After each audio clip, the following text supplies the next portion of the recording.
सेना के लिए उनको पेंशन नहीं मिलती है, उसके हक के लिए खड़े हैं, अग्निवीर योजना के लिए खड़े हैं, विधवा की पेंशन के लिए बात नहीं कर रही है। तो चलिए जानते हैं कि सैनिकों का हक कैसे मिलेगा।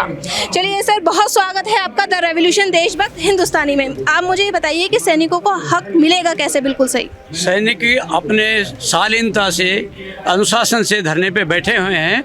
अपनी आवाज़ आपके माध्यम से आदरणीय प्रधानमंत्री जी, राष्ट्रपति जी, रक्षा मंत्री जी को पास पहुंचाना चाहते हैं कि हमारे साथ वन रैंक वन पेंशन में जो विसंगतियां हैं और हमारे साथ भेदभाव किया गया है उसके ऊपर ध्यान दिया जाए। हमारी यही मांगे हैं कि जो विसंगतियां हैं पेंशन के अंदर, अफसर जेसीयू का जो रेशियो उन्होंने लिया है वो एक समान होना चाहिए।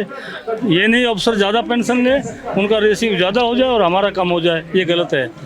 और अपने जो वॉलंटियर रिटायरमेंट वाले जो फौजी हैं, जो 15 साल नौकरी करके वॉलंटियर रिटायरमेंट होते हैं, उनको पेंशन का हक है ना।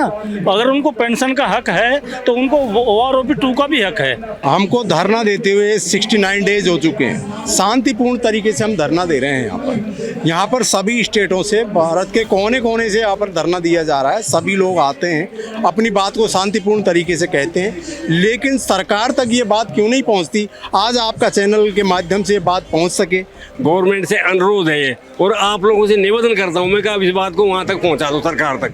ये हमारी बात सरकार तक पहुँचनी चाहिए। जितनी भी गलतियाँ हुई हैं उनको सुधार करो। अफसरों को फायदा मिल गया, जवानों को मिला नहीं, ये है असली बात। ये धरना पूर्व सैनिकों का है और पूर्व सैनिकों का धरना आज से नहीं चल रहा, 20 फरवरी से चल रहा है कंटिन्यूअस।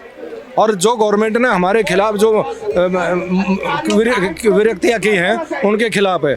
OROP है, OROP 1 की जो गलतियाँ हैं उनको सुधारने के लिए, OROP 2 है उसके लिए, और MSP जो हमारी मिलिट्री सर्विस पेमेंट होती है, पेंशन होती है उसके लिए, और विकलांग पेंशन, विधवा की पेंशन, और ये सारी चीज़ें जो हमारे को मिलनी चाहिए थी वो हमारे को दी नहीं गई। राष्ट्रपति को, प्रधानमंत्री को, डिफेंस मिनिस्टर को, और जितने हमारे डिफेंस के चीफ हैं उनको भी हम सब मुद्दे दे चुके हैं। और अब जब तक हमारी बात नहीं सुनी जाएगी, ये हमारा कंटिन्यूस प्रोग्राम चलता रहेगा। इंडियन एयरफोर्स से जैसे आपने कैप पहन रखा है, तो हाँ, सर ने भी पहन रखा है, आप सबने पहन रखा है, तो मुझे थोड़ा सा बताइए पेंशन क्यों नहीं मिल रही है आखिर? नहीं, पेंशन तो मिल रही है हमको, लेकिन पेंशन में डिस्पैरिटी है। जो फैक्टर था पेंशन का, वो जो अधिकारियों को दिया गया वो कुछ और था, और जो PBOR बिलो ऑफिसर रैंक जो है उनका कुछ और था, तो उसमें डिस्पैरिटी है। तो लड़ाई उस चीज़ की है। ये सरकार से क्या अपील करना चाहते हैं? हम तो आपके माध्यम से यही कहेंगे सरकार से कि हमारी मांगे मानिए और हमें यहाँ से उठाइए, और जब तक आप हमारी नहीं मांगेंगे हम यहाँ बैठे रहेंगे, चाहे यहाँ 5 साल हो जाओ। आप मुझे बताइए मांगे हैं क्या? वन रैंक वन पेंशन की डिमांड किन के लिए थी? बड़े अचंभे की बात है।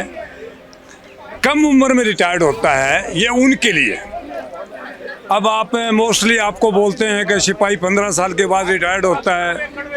आपको ये नहीं बताया किसी ने सिपाही 2 साल नौकरी करने के बाद, 4 साल नौकरी करने के बाद, 5 साल नौकरी करने के बाद, 7 साल नौकरी करने के बाद, 10 साल नौकरी करने के बाद फौज के कारण डिसेबल हो जाता है।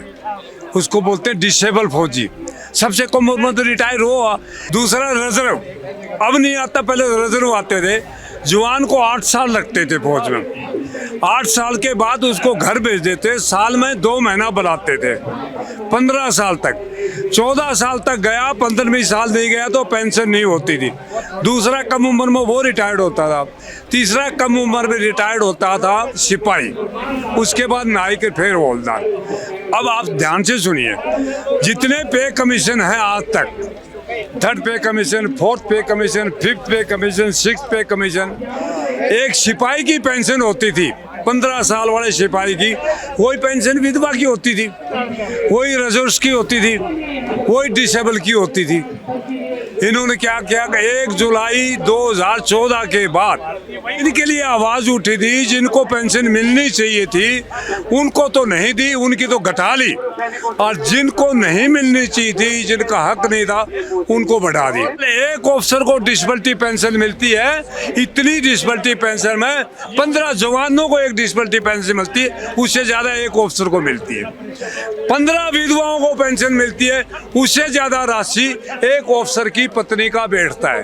ये एक बहुत बड़ा षड्यंत्र है, बहुत गहरी चाल है। सरकार, भारत सरकार के खजाने का करोड़ों रुपया लूटा गया है। अग्निवीर योजना के बारे में मुझे थोड़ा सा बताइए, हमारे दर्शक ताकि सुन सके। अग्निवीर के बारे में अधिकारियों ने जो वन रैंक वन पेंशन में वन OROP 2 में जितना बजट आर्मी ऑफिसर खा गए, सरकार के ऊपर बजट का बोझ पड़ गया, तो ये सरकार हिल गई। तो किसी ने एडवाइस करी कि इन फौजियों को पेंशन नहीं देनी पड़ेगी, मेडिकल फैसिलिटी नहीं और कैंटीन नहीं देना पड़ेगा, इसलिए अग्निवीर योजना लागू कर दो। ये उसके लिए लागू की है। ये देश के लिए बहुत बड़ी घातक साबित होगी। प्राइम मिनिस्टर मोदी जी से मैं स्पेशली प्रार्थना करूंगा, रक्षा मंत्री से करूंगा कि वो एक बार जो ये सैनिक धरने पे बैठे हैं, यहाँ से 5-7 एक्सपर्ट आदमी को बुलाकर सही राय ले लो।